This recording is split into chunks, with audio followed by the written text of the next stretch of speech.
은혜를 향하여 님은 완전한 하나님 향하여 이곳에서 바로 이 시간 하나님을 예배합니다.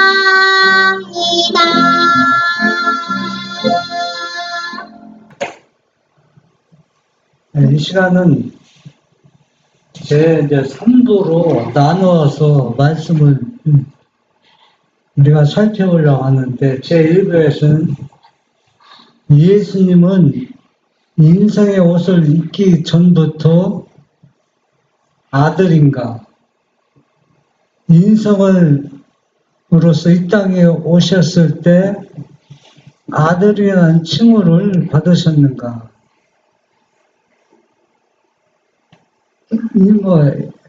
이 문제가 아무것도 아닌 것 같지만은 가장 성경의 핵심이며 가장 중요한 진리입니다. 우리가 이것을 똑같은 존재지만은 그러나 내용이 완전히 달라져요. 어떻게 달라지느냐?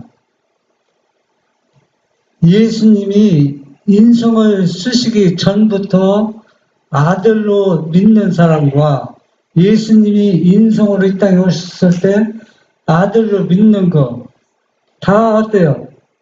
내용이 같고 같은 인물이며 같은 존재고 또 같은 진리인 것 같지만은 그러나 완전히 다르다는 것을 제가 분명히 말씀을 드립니다. 그러면 무엇이 어떻게 다른가? 우리가 성경을 보면서 우리가 성경을 그냥 의미 없이 보면은 뭐 그 내용이 그 내용 같지만 그러나 우리가 기도하는 마음으로 우리가 또 성경을 올바로 이해하려고 하는 마음과 내가 알고 있는 모든 지식이나 편견을 내려놓고 성경을 보아야 우리의 눈이 올바로 열리게 된다는 얘기입니다. 요한복음 17장 18절에 보면은 예수께서 저에게 이르시되 내 아버지께서 이제까지 일하시니 나도 일한다 하시매 유대인들이 이를 인하여 더욱 예수를 죽이고자 하니 이는 안식일만 범할 뿐 아니라 하나님을 자기의 친아버지라 하여 자기를 하나님과 동등으로 삼으심이니라 했습니다. 여러분, 아들이 아버지를 아버지라고 부르는 게 무슨 뜻고 잘못되어 있습니까? 그런데 왜 유대인들이 이렇게 화가 나 있습니까? 이 안식일의 주인은 누굽니까? 창조주 예수님입니다. 예수님이 안식일날 일하는 게 뭐가 잘못되었습니까? 네? 주인이 일하는데 누가 뭐라고 합니까? 아니, 예수님이 다르더라도 주인이 오늘은 일하지 말고 쉬라고 해서 주인이 그 쉬라는 얘기는 일꾼들에게 쉬라고 했지 본인 자신이 한 얘기가 아니잖아. 그러면 본인도 왜 일순을 멈췄느냐면은 오해받을까봐 또 피조물들이 하나님이 일하니까 우리 일하겠다 하는데 창조주가 일하는 건 율법에 아무 문제가 없어요. 어떤 일이도 문제가 없다는 얘기예요. 왜? 주인이기 때문에 생명 유죄가 딱 떠나서 사람이 하는 일을 한다고 해도 창조주는 율법을 위배되는 게 아니라는 얘기입니다. 응? 그런데 처음부터 문제가 잘못되었다는 얘기예요. 처음부터. 그러니까 이 얘기는 뭐냐면 처음부터 예수님을 받아들이지 않았다는 얘기입니다. 처음부터. 이거는 완전히 고의적으로 사단의 유혹에 완전히 넘어가서 예수님을 완전히 부정하는 겁니다. 뭐 안식일날 뭐 병 고치고 뭐 이래서 그런 차원이 아니라는 얘기입니다. 이거는. 그래서 여기 보면은 이 아들이라고 해서 하나님과 아들은 유대인들이 똑같고 동등하다고 여겼다는 것은 확실합니다. 네? 네가 하나님의 아들이면 너와 누구냐? 똑같다. 하나님과 똑같다는 얘기입니다. 그런데 하나님과 똑같은 게 왜 유대인들에게 이렇게 분노하고 화가 납니까? 네? 왜 화나고 분노하느냐면은 외향적 모습은 자기보다 나은 게 없다는 얘기예요. 왜? 인성으로서 오신 예수님은 유대인들보다 더 나은 게 하나도 없어요. 오히려 유대인들보다 부족한 게 많이 있습니다. 가정도 가난하고 또 여러 가지 배경, 학교도 안 나왔지, 여러 가지 하는 모습, 또 친구들 노는 모습 보면 자기네들 멸시하고 조롱하는 사람들과 잘 어울리지. 그러니까 이런 사람이 내가 하나님의 아들이라고 하니까 더 화나고 분노한 것입니다. 1기별 360. 우리들은 매일 빛과 지식을 얻기 위하여 성경을 상고하는 일을 게을리할 때에 안전하지 못하다. 수고함이 없이는 세속적인 재물들을 얻지 못한다. 하물며 우리들 자신의 열렬한 노력이 없이 어떻게 신령한 하늘의 축복들을 기대할 수 있을 것인가. 진리의 광산은 파고 들어가야만 한다. 시편 기자는 주의 말씀을 열무로 우둔한 자에게 비추어 깨닫게 하나이다 라고 말하였다. 네, 세상 사람들도 재물을 얻기 위해서 얼마나 노력하는지 아십니까? 어떤 사람은 잠을 안 자고 노력하고 수고해서 재물을 얻습니다. 그냥 저절로 얻는 게 아닙니다. 못된 사람들은 부모가 그 재물을 공짜로 얻으려고 못된 짓을 다 하는데, 그런 사람이 재물을 획득한들 어떤 즐거움과 행복이 있겠습니까? 세상 사람들도 이렇게 수고해서 노력해서 재물을 모으는데, 하물며 영생을 원하는 사람, 또 진리를 알고자 하는 사람들은 이 세상 사람보다 더 많은 뭐가 돼요? 수고와 땀과 노력이 필요하다는 얘기입니다. 광부가 광산에서 땅속에서 금속을 발견하기 위해서 지하 1000m 속에서 일하고 막 하고 들어갔는데, 그래야만 얻고자 하는 것을 얻는데, 우리가 예수님을 믿노라 하면서 진리를 알기를 원한다고 하면서 게을른 상태에서 성경을 상고하지도 않고 살펴보지도 않고 자기 자신이 아무 노력도 없이 어떻게 우리가 진리를 올바로 이해할 수 있냐는 얘기입니다. 우리들의 생애에서 하나님의 말씀을 분리시켜서는 안 된다. 마음의 말씀을 받아들여야 하며 마음으로 환영하고 그 말씀을 마음에 간직하며 사랑하고 그 말씀에 순종해야 한다. 우리들에게도 더욱더 많은 지식이 필요하며 구속의 경륜에 관하여 밝히 깨달을 필요가 있다. 우리들의 현재와 영원한 복리에 기묘한 이 문제에 관하여 성경 진리를 스스로 깨닫는 자가 100분의 1도 되지 못한다. 네. 얼마나 사람들이 노력하지 않고 성경을 스스로 연구하지 않고 살펴보지 않으면은 선지자가 이런 말을 할 정도로 100분의 1도 되지 않는다.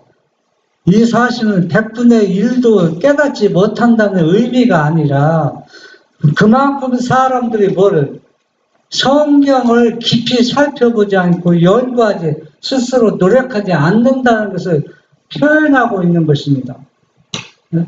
이런 상태에서 우리가 어떻게 진리를 올바로 이해할 수 있는가 얘기입니다. 지금 100분의 1도 되지 않는다는 얘기는 올바른 진리, 또 셋째 천사의 기별, 믿음으로 말미암은 이런 것들을 올바로 이해하는 사람이 거의 없다는 그 표현을 지금 하고 있는 것입니다. 백성들에게 구속의 경륜을 밝히 깨닫게 하기 위하여 빛이 비추기 시작할 때에 영혼의 원수는 사람들의 마음에 빛이 이르지 못하도록 전력을 다하여 활동한다. 만약 우리들이 배우고자 하는 정신과 겸비한 마음으로 하나님의 말씀을 대한다면 오류의 찌꺼기들은 깨끗이 씻겨 내려갈 것이며 우리 눈에 가리워졌던 진리의 보석들이 발견될 것이다. 예. 하나님을 믿으면서 성경을 살펴보기를 원하는 사람들은 가장 싫어하는 게 누군지 사단입니다. 그래서 사단은 믿음으로 살라고 하고 하나님 말씀을 올바로 이해하려고 하는 사람들에게 접근해서 성경을 올바로 이해하지 못하도록 그들의 마음에 뭘 줘요? 올바른 빛이 이르지 못하도록 깨닫지 못하도록 불신을 주는 겁니다. 자꾸 의심을 심어주는 겁니다. 그래서 우리는 영적이 우리의 눈이 가려져 있던 것을 이것을 다 흩어버려야 영적인 눈이 열리는 것입니다. 스가랴 6장 12절 13절 고하여 이르기를 만군의 여호와께서 말씀하시되 보라 순이라 이름하는 사람이 자기 곳에서 돋아나서 여호와의 전을 건축하리라. 그가 여호와의 전을 건축하고 영광도 얻고 그 위에 앉아서 다스릴 것이요 또 제사장이 자기 위에 있으리니 이 두 사이에 평화의 의논이 있으리라 하셨다 하고 이 하늘에서 이 지구의 온 우주에서 이 큰 일들을 다루고 계획하고 준비하고 의논할 수 있는 존재는 딱 두 존재뿐이 없다는 얘기입니다. 그러니까 시기에 따라서 두 분뿐이 없다는 얘기입니다. 온 우주에는 얼마나 많은 사람들이 존재하고 있습니까? 천사나 천사장이나 능력이 뛰어난 사람들이 많이 존재하고 있지만 그러나 이 큰 대사건을 계획하고 준비하는 데는 두 존재, 그 두 존재가 누굽니까? 아버지와 아들뿐이라는 것을 여기에서 암시해주고 있습니다. 사람의 타락은 온 하늘을 슬픔으로 가득 채웠다. 하나님께서 창조하신 세계는 죄의 저주로 시들었고 비참하게 죽을 운명에 처한 존재들이 살게 되었다. 율법을 범한 자들이 피할 길은 없는 것 같이 보였다. 천사들은 찬양의 노래를 그쳤다. 하늘 공정 전체가 죄가 가져온 황폐 때문에 통곡하고 있었다. 예. 여기에서 아담과 하와가 죄를 범했을 때 에덴 동산 이 지구가 황폐되었지 하늘이 황폐된 건 아닙니다. 그런데 왜 하늘이 황폐된 것처럼 이렇게 표현했을까요? 여러분들이 만약에 지금 내가 사는 곳은 여기 이제 청송군 안덕면 장전입니다. 그런데 우리가 멀리 미국에 이사를 갔거나 어디 멀리 여행 갔는데 어떤 화재가 나서 이 동네가 완전히 타버렸다면은 여러분 그 뉴스 통해서 보면은 장전리에 속한 사람의 심정과 타인의 심정은 어떻습니까? 천지차이죠. 왜냐하면 나는 내 고향, 내가 살던 동네인데 이렇게 큰 화재로 해서 황폐를 당하면 마음이 어때요? 너무 아프고 쓰립니다. 그런데 다른 지역 사람들은 그런 큰 사건이 있어서 많은 사람이 죽었구나. 아픔을 느끼지만은 누구처럼 이 장전일과 관련된 사람, 연관된 사람처럼 마음이 아프지 않다는 얘기입니다. 그러면 하늘의 거민들은 왜 에덴 동산이 황폐되고 부패됐는데 왜 뭐라 했습니까? 찬양의 노래를 그치고 하늘 전체가 모험의 것처럼 죄가 가져온 것처럼 이렇게 여겨졌느냐면은 아담이 죄를 지키는 하던 우주민들이 에덴성에 왕래에 있다는 얘기입니다. 네, 자연이 왕래에 있다는 얘기입니다. 아담도 하늘에 가고 또 하늘에 있는 거민들도 이 땅에 내려오고 그래서 이웃에 놀러 가듯이 서로가 왕래에 있는데 이 지구가 황폐되니까 너무 하늘에 있는 존재들이 너무 마음이 아픈 겁니다. 그러니까 이 죄가 얼마나 흉악하고 무서운가를 절실히 지금 느끼고 있는 장면이라는 겁니다.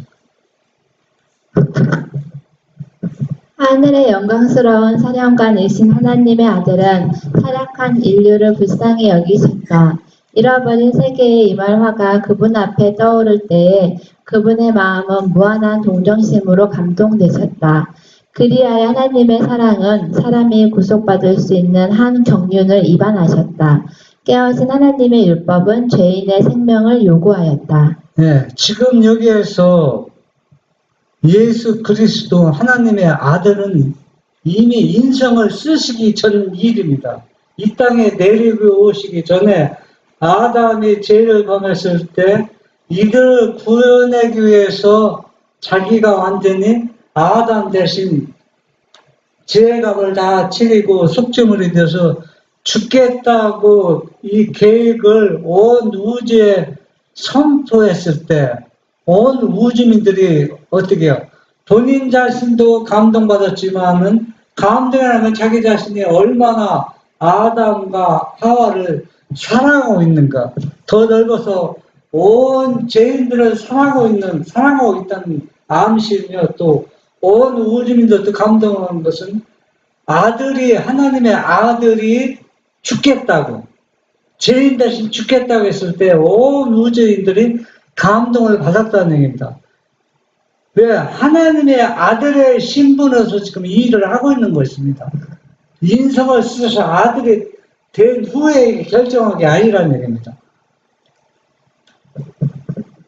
온 우주에서 사람을 위하여 이 요구를 만족시킬 수 있는 이는 한 분밖에 없었다. 하나님의 율법은 하나님 자신처럼 거룩함으로 하나님과 동정하신 분만이 범법을 속죄할 수 있었다. 그리스도 밖에는 아무도 타락한 사람을 율법의 저주에서 속량하여 하늘과 조화시킬 수 없었다. 그리스도께서는 죄책 그리고 거룩하신 하나님께 매우 가증함으로 아버지와 아들을 틀림없이 분리시킬 죄의 수치를 자진해서 떠맡으실 것이었다. 그리스도께서는 타락한 인류를 구원하시기 위하여 비참의 심연에까지 내려가실 것이었다. 네, 여기 보면은 이 율법을 무시하고 범죄해서 죄가 들어왔는데 이 율법을 분리시키지 않고 아버지와 분리시키지 않고 이 죄인들을 살릴 수 있는 방법은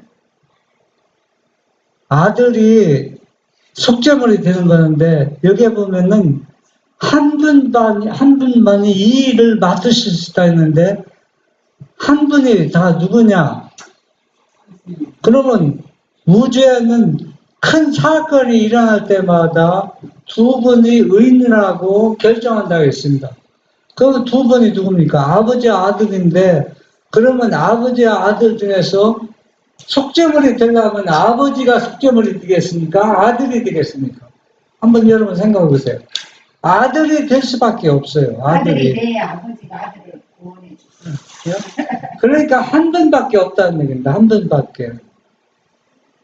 그 많은 천사들이 있지만은 다른 천사냐면은 죄를 일으킨 그 본 장본인은 바로 뭐냐? 아버지와 아들 다음에 세 번째 자리에 앉았던 누구?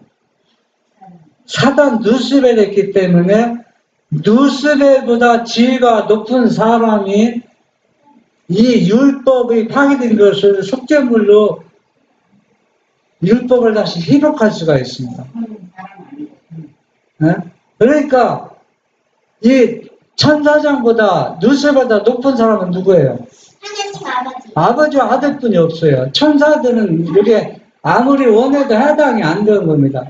그럼 결국은 이 아들이 이 속죄물로 십자가에 죽을 수밖에 없다는 얘기입니다. 이 십자가의 죽음으로 인해서 아버지와 이 죄인들 분리를 어때요? 막을 수가 있다는 얘기입니다. 완전 영원히 분리되는 것을. 그대는 하나님께서 아무런 고통도 없이 당신의 사랑하시는 아들을 주었다고 생각하는가? 결코 아니다. 하고 천사가 말하였다.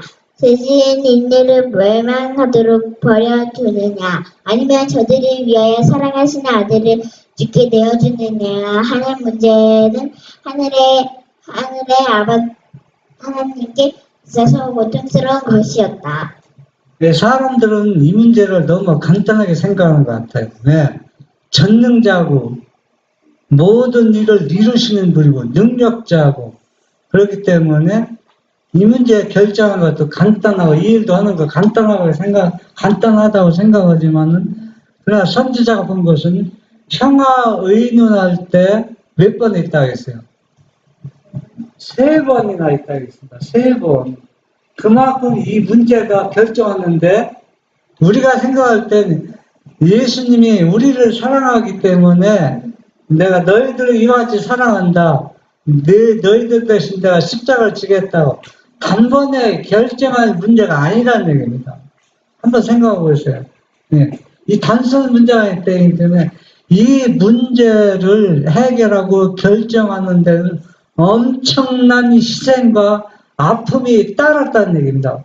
마음의 아픔, 고통. 이 지금 표현하고 있습니다. 아버지가 아들을 내어주는 것 결코 쉬운 일이 아니라는 얘기입니다. 예, 얼마나 고통과 고민 가운데 있었으면은 이 선지자가 이걸 보고 아마 선지자도 모든 하늘 의민들이 울고 모든 사람이 울 수밖에 없어요. 네? 전지전능자가 이렇게 고민하고 고통스러운 모습을 보고 온 우주민들이 뭡니까? 얼마나 모두가 무릎을 꿇고 하나님께 경배하면서 아무도 말하는 침묵을 흘러갈 수뿐이 없습니다. 네? 이렇게 해서 아들을 내어줬는데, 네? 이 장면은 인성을 쓰시고 결정한 겁니까? 인성을 쓰시기 전에 결정한 겁니까? 예수님이. 인성을 쓰시기 전에 결정한 것인데, 얼마나 오늘날 성경이 요약되었으면 예수님이 침례받을 때 하나님의 아들이 되었다. 십자가에 돌아가실 때 아들이라는 칭호를 받았다. 하여튼 이상한 말들이 지금 예언의 신에 그런 것들이 떠돌고 있어요. 그거는 선지자가 기록한 것이 아니라 중간에서 사람들이 집어넣은 것들이 있죠. 네? 네. 가리프 기별 250 밑쪽에 보면은 1권에 보면 이런 얘기가 있으며 예수님께서 신성에다 인성 옷 입으심으로 인해서 하나님이 아들이라는 새로운 의미로서 아들이라는 명칭을 얻었다, 칭호를 얻었다는 얘기가 있습니다. 그런데 사람들이 이 얘기를 인정하면서 봐라, 여기 선지자가 그렇게 말하지 않았냐. 그런데 그 사람들은 그 낱말을 빼버리고 있어요. 그 앞에 보면은 분명히 그 얘기가 뭐라고 했냐면 예수님은 인성을 입으시기 전에 누구의 아들이 있다? 하나님의 아들이었다고 분명히 나와요. 나오고 야중에 이 얘기가 나오는데 그러면 왜 예수님이 인성을 입으심으로써 새로운 의미에서 하나님의 아들 칭을 얻었냐? 인성을 쓰시기 전에도 누구의 아들? 하나님의 아들이지만 인성을 입으신 후에도 누구의 아들이 아닙니까? 하나님의 아들이 될 수밖에 없다는 얘기입니다. 그 얘기를 한 것인데 사람들이 이상하게 앞문장을 빼고 뒷문장만 인용하는 겁니다. 이렇게 성경을 왜곡하고 예인의 신을 왜곡하는 사람들이 너무 많이 있다는 얘기입니다.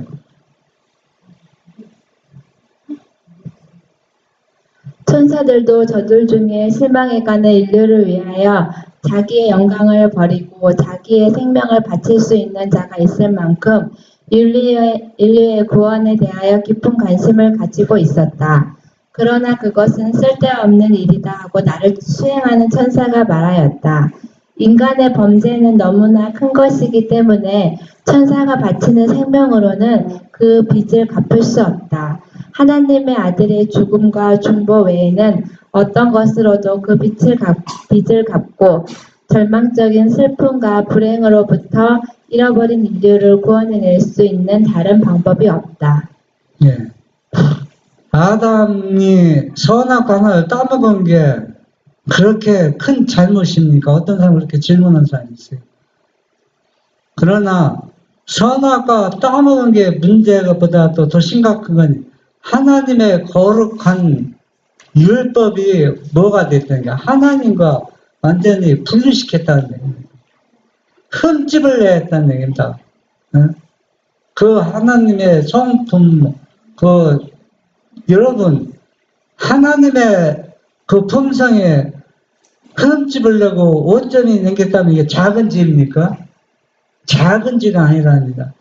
이것을 원상태로 돌이키는 데는 두 분 중에 한 분, 예수님의 아들이, 하나님의 아들이 속죄물을 드려야 했는데, 다른 천사들이 내가 대신 죽겠습니다 했습니다. 내가 대신 죽겠습니다. 그런데 천사들이, 하늘에 있는 천사들이 다 속죄물로 죽을지라도 이 죄를 어때요? 죄를 타겟된 율법을 원상태로 회복시킬 수가 없다는 얘기입니다.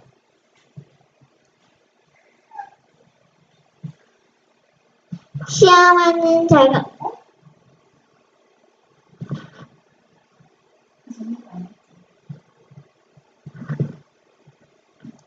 그러나 천사들에게는 영광과 부스로부터 강하게 형류를 받아 고난의 생애를 사신 하나님의 아들을 위로하여 주도록 오르내리면서 봉사하는 일과 예수님께 수중 드리는 일이 주어졌다. 또한 그들은 악한 천사들과 사단을 얻은 세력으로부터 은혜를 입은 성도들을 지키고 보호하는 일을 할 것이다. 나는 하나님께서 잃어버린 바 되고 멸망하여 가는 인류를 구원하기 위하여 당신의 율법을 변경시킬 수 없음을 보았다. 그러므로 그는 인류의 범죄를 인하여 생명을 바친 그의 사랑하는 아들과 함께 고통을 치르신 것이다. 예, 천사들이 그 즉시 구속의 경륜을 발표했을 때 내가 예수님 아들 대신 죽겠습니다 하고 천사들이 자원해서 말했지만은 그러나 그 천사들이 결정은 다 거절당하고 그 일을 도저히 도울 수가 없어요. 그런데 이 천사들이 예수님 인성을 쓰시고 이 땅에 오셨을 때, 또 예수님을 믿는 무리들 어려움 당할 때 예수님을 돕고 예수님을 믿는 사람들 도울 수 있는 특권이 이 천사들에게 주어졌습니다. 하늘에서는 예수님을 도와줄 수 없었지만 그러나 예수님이 인성을 쓰셨을 때 뭐라고 했습니까?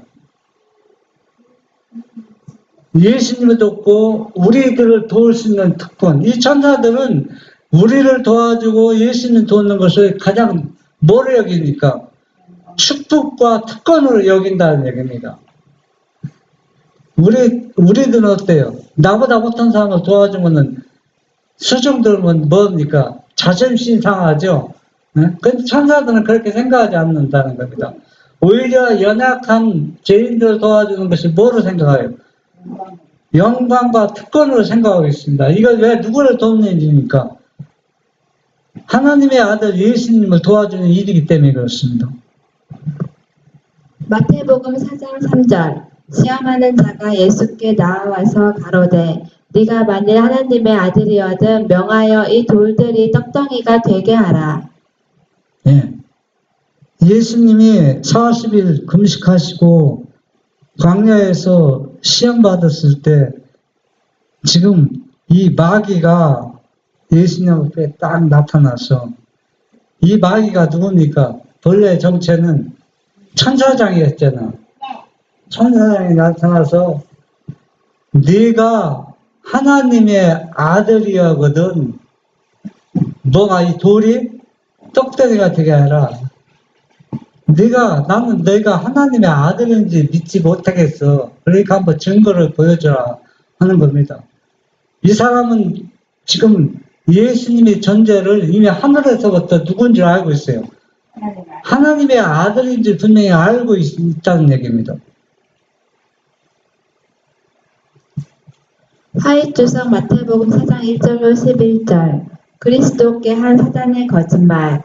사단은 그리스도께 아버지께서 단지 예수님의 발을 피 묻은 길에 잠시 딛게 하는 것일 뿐 그 뒤를 내내 가라는 것이 아니라고 말하였다. 그는 아브라함처럼 온전한 순종을 보여주도록 시험을 받은 것뿐이라고 말하였다. 사단은 또 말하기를 그는 아브라함이 이삭을 죽이려고 칼을 쳐들었을 때 아브라함의 손을 멈추게 하였던 그 천사라고 말하고 이제 그가 온 것은 그의 생명을 구하기 위함이라고 하였다. 그리고 예수님께 기갈의 고통과 죽음을 당할 필요가 없다고 말하였다. 사단은 예수님을 도와서 구속 사업의 일부를 감당하겠다고 하였다. 네. 참 이게 어떻게 보면 참 재밌는 일들이 여기 있습니다. 아브라함이 아들 이삭을 번제로 드리라고 할 때 아브라함도 얼마나 고민이 컸습니까? 네? 그래서 이 아브라함은 믿음의 조상이 되었어요. 그리고 하나님의 벗이라 칭함을 받았 정도로 벗이라 친구라는 얘기는 그 친구의 속 사정, 그 마음을 잘 아는 사람이 친구라고 표현을 하는데 아브라함의 칼을 자기 아들 죽이지 못하던 아브라함의 손을 붙잡은 천사가 바로 누구다? 내가 그랬다는 얘기야. 내가 그랬다는 얘기는 그 아브라함이 손을 붙잡은 천사가 붙잡았는데 그 천사가 누굽니까? 누스벨 천사장이 아니라 가브엘 천사장이라는 얘기입니다. 천사장이 아브라함 손을 붙잡았다는 얘기입니다. 그러니까 저희가 내가 천사장이니까 내가 붙잡았다는 얘기 거짓말하고 있는 겁니다. 그런데 천사장은 박탈장 있잖아요. 이거지 하나님을 단길도 박탈당했기 때문에 이제 천사장이 아니라는 얘기입니다. 다른 천사장이 아브라함의 손을 붙잡았는데 내가 천사장의 신분으로 내가 아브라함의 손을 붙잡았다 지금 거짓말하고 있는 겁니다. 왜? 예수님은 인성을 쓰셨기 때문에 아무것도 모르는 줄 알고 지금 착각하고 있는 거예요. 얼마나 자기가 넘어간다고 얼마나 우둔한 게 지금 창조주 앞에서 지금 시험하고 있는 겁니까? 그러면서 아담이 이삭을 실제로 번제로 드리려고 했지만 드리지 않은 것처럼 너도 왜 구태가 이렇게 고난의 길, 가시밭길, 피 묻은 길, 십자가에 지려고 하느냐? 이제는 족하다. 이만큼 있으면 됐으니까 이제 돌아서라는 얘기입니다. 지금 사단이 거짓말하고 있는 것이잖아요. 응? 고난을 당할 필요가 없다. 그런데 왜 마귀가 예수님이 계속 십자가에 못 박으라고 선동하면서 소리쳤을까요? 이만큼 있으면 되는데 왜 저자는 십자가에 못 박고 누구의 강도 누구는 놓아주고 바라바를 놓아주고 이 죄가 없는 예수를 십자가에 못 박으라고 왜 사단이 선동해서 소리쳤다 했어요. 사람으로 가장해갖고서 왜 그랬을까요? 여기에서는 이만 가시밭길에 그만 가라고 해놓고서 왜 십자가에서는 그렇게 선동해서 예수님을 죽이려고 했을까요?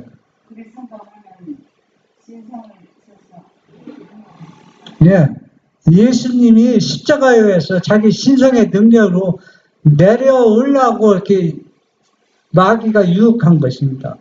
그러나 이 당시에도 실패했고 또 예수님 십자가 달릴 때도 마귀는 완전히 실패하고 말았습니다. 마귀는 예수님 십자가에 달려 돌아가실 거는 말았죠.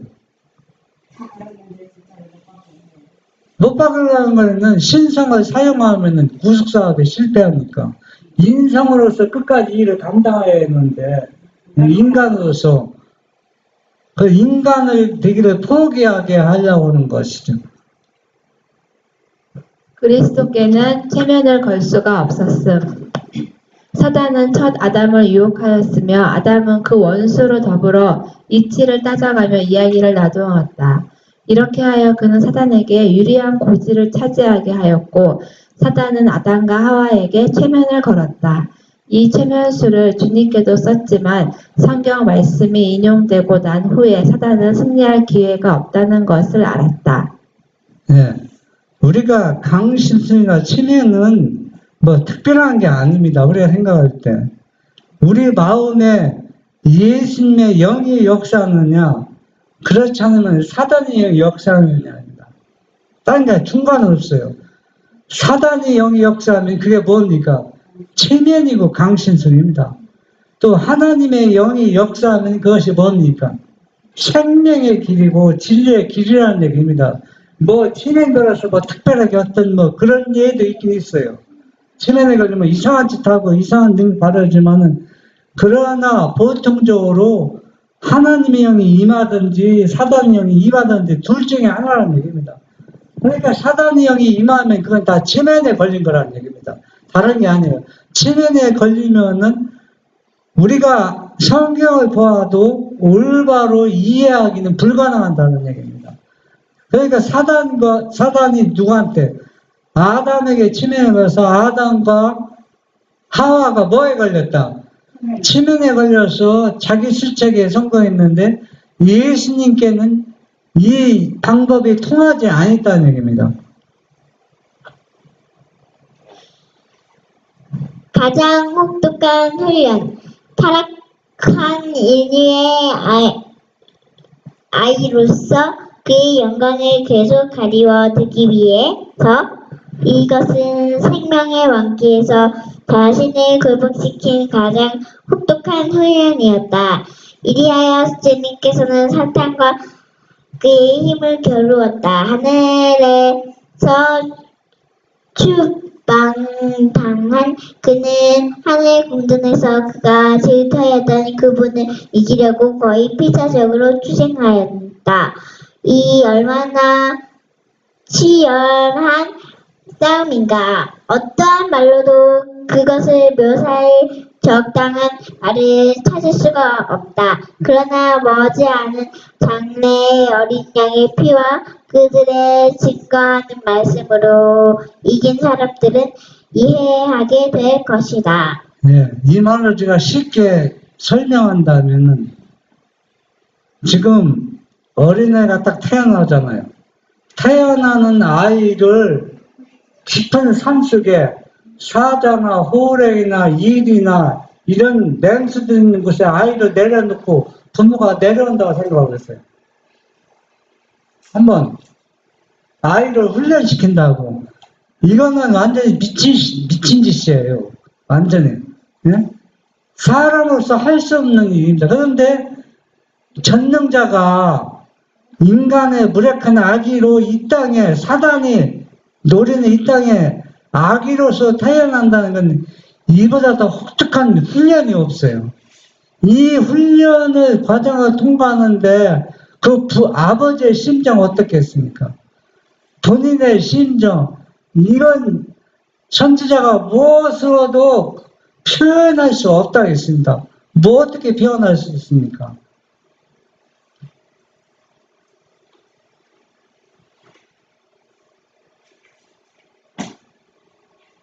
마태복음 3장 16, 17절에 보면 예수께서 침례를 받으시고 곧 물 위에서 올라오실새 하늘이 열리고 하나님의 성령이 비둘기같이 내려와 자기 위에 임하심을 보더니 하늘로서 소리가 있어 말씀하시되 이는 내 사랑하는 아들이요 내 기뻐하는 자라 하시더라. 예, 어떤 분은 이때 예수님이 하나님의 아들이라는 칭호를 얻었다고 그렇게 믿고 있는 사람들이 꽤 많이 있습니다. 여러분 한번 생각해 보세요. 침례받아 올라오실 때 이거는 예수님의 제자들만 들은 게 아니라 그 주변에 있는 모든 사람이 다 들은 얘기잖아요. 아버지가 이는 내 사랑하는 누구라? 아들이요 내 기뻐하는 자라. 한번 생각해 보세요. 아버지와 아무 관련 없는 사람이 한 사람이 관련 없다면 어떻게 침례받아서 올라와서 내 사랑하는 아들이요 내 기뻐하는 자라 어떻게 아들이 됩니까? 응? 한번 이걸 정확하게 냉정하게 우리가 생각해 보자고. 이걸 그렇게 믿고 있다는 자체도 참 제가 설명을 못 하겠네요. 왜 그렇게 믿고 있는지. 아들 아닌데 예? 왜 이때부터 아들이 돼야 되는지. 예? 이거는 제가 뭐라고 표현을 못 하겠어요. 또 어떤 사람은 예수님이 십자가에 돌아가심으로 해서 아들이라는 명칭을 얻었다고 그렇게 믿는 사람도 꽤 많이 있습니다. 예. 또 어떤 사람은 아기로 태어났을 때, 인성을 하게 태어났을 때 또 아들이라는 칭호를 얻었다고 이렇게 믿는 사람이 있습니다. 그런데 아들이 아닌 사람이 어떻게 갑자기 아들이 됩니까? 그리고 내 아들을 주었기 때문에 하늘을 다 주었다고. 내 마음이 너무 아프다고. 가슴이 쓰리고 아프다고. 참 그렇게 얘기할 수가 있습니까? 야, 하나님이 그렇게 경수하는 분이고 생각이 없는 분입니까? 아들 아닌 사람은 아들 내줬다고 하고 아브라함 보고 나도 아들 바칠 테니 너도 아들 바치라는 그런 암시를 주면서 진짜 아들을 바치라고. 그러니까 완전히 이게 뭐냐면 쉽게 따지면 율법주의자로 이끌어가는 하나의 통로라는 얘기입니다. 네, 율법주의. 율법은 뭡니까? 율법은 뭐냐? 그 안에 뭐가 없어요? 사랑과 자비가 없고 맨 명령만 시키기만 하는 게 율법이라는 얘기입니다. 네? 명령과 뭐 시키면 뭐 어떤 보상이 따라야 될 거 아닙니까? 보장이 주어져야 되지 않습니까? 아무 보상도 없이 무조건 시키기만 하고 명령만 하고 사단이 그렇게 하나님을 걸고 넘어졌잖아요. 네? 당신이 뭐 희생한 게 뭐 있냐고. 맨 율법을 지키라 뭐 지키라. 그러니까 우리는 율법을 지킬 단계가 아니라 그걸 초월한 사람이기 때문에 율법을 지킬 필요가 없다고 하나님께 도전장을 낸 사람이 사단이라는 얘기입니다. 그러니까 이 중간에서 아들이 되었다고 옹호하는 사람들은 그들이 지금 율법주의자라는 얘기가 아니라 그들이 구원이 없다고 말하는 것이 아니라 그렇게 믿고 있으면 결국엔 어떻게 되느냐? 탕자 그 맏아들처럼 되는 겁니다. 결국은 맏아들처럼 되는 거예요. 응?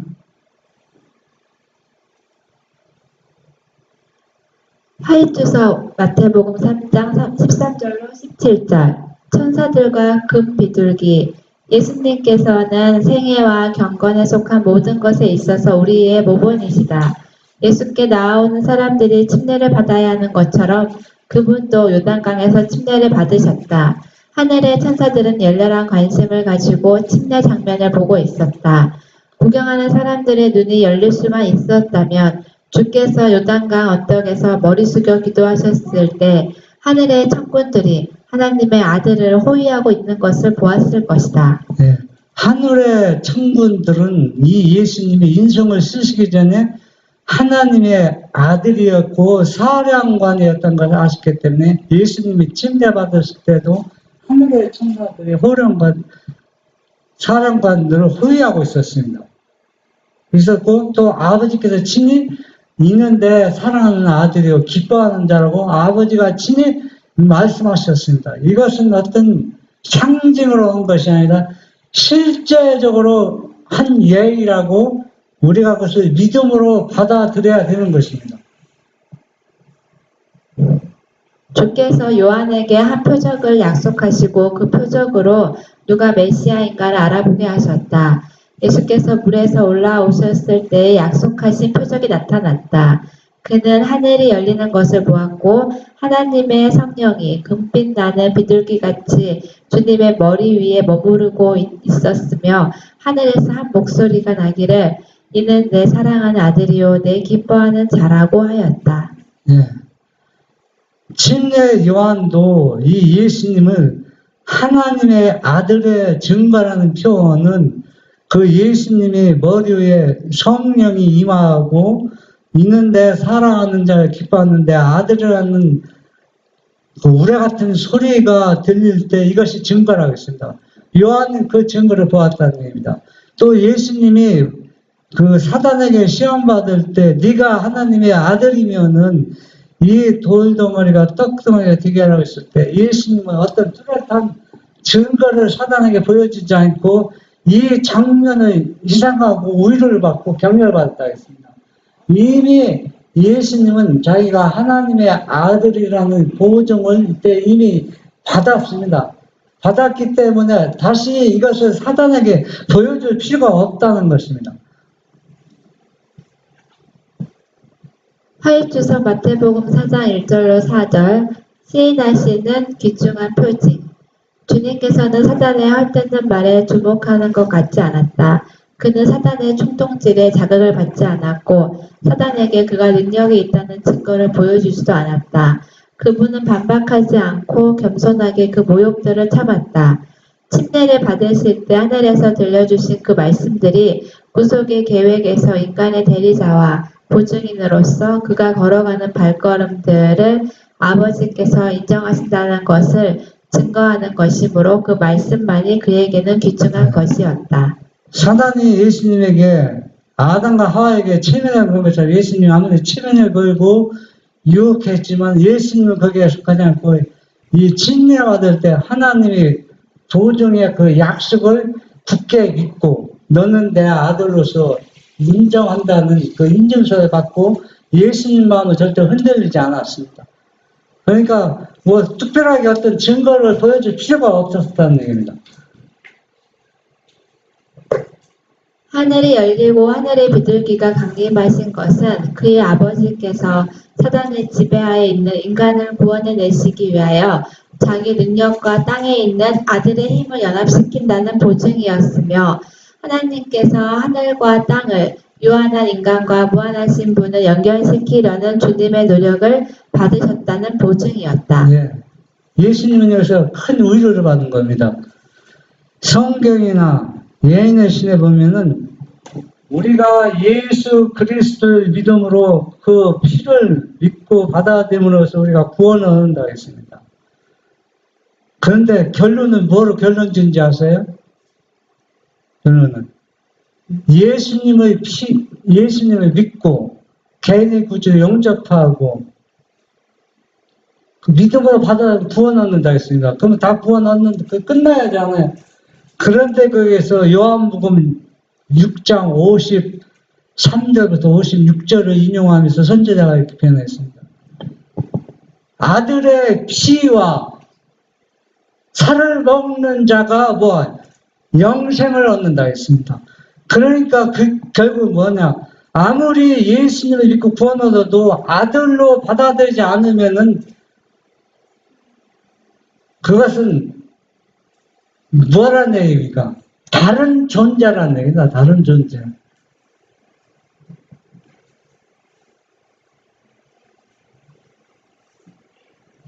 이 표정들은 아버지께 받은 것이었으므로 그의 모든 혹심한 고난들과 반역의 계수와 싸우는 무시무시한 투쟁을 통과하는 동안 하나님을 아들에게는 말로 형용할 수 없이 귀중한 것이었다. 침례받을 때 보증과 약속, 너는 내 사랑하는 아들이요 기뻐하는 자라. 아버지께서 친히 그 약속하신 그 말씀 때문에 예수님은 어떤 혹독한 시련과 고통에도 어때요? 능히 이겨낼 수 있다는 얘기입니다. 우리는 어떻습니까? 누가 얘기하면 이렇게 흔들리고 또 저 사람이 저렇게 흔들리는데 우리는 누구로부터 이런 약속을 보장받은 것을 믿지 못하기 때문에 그렇습니다. 하나님은 절대 뭡니까? 거짓말하는 분이 아니에요. 요한복음 3장 16절 뭐라 했어요? 우리 다 같이 읽어보겠습니다. 세상을 이처럼 사랑하사 독생자를 주셨으니 누구든지 이런 멸망하지 않고 영생을 얻게 내 아들을 믿고 믿는 자 믿음으로 받아들이는 사람은 모든 영생의 약속을 줬는데 이 약속을 예수님처럼 믿지 못하고 있어요. 그러니까 이리저리 막 흔들리고 저 사람이 얘기하면 저 말이 맞는 것 같고 이 사람이 얘기하면 이 말이 맞고 성경을 우리가 깊이 광부들이 광산을 받을 땅속 깊이 받을 우리가 성경을 깊이 파고들어서 스스로 연구한다면 어때요? 올바른 진리의 길로 갈 수 있다는 얘기입니다. 여기 계신 모든 분들은 성경을 더 깊이 남의 이야기 듣지 말고 자신이 스스로 성경을 연구하고 살펴서 진리의 길로 끝까지 예수님만 알아보고 따라가는 분이 되시기를 바랍니다.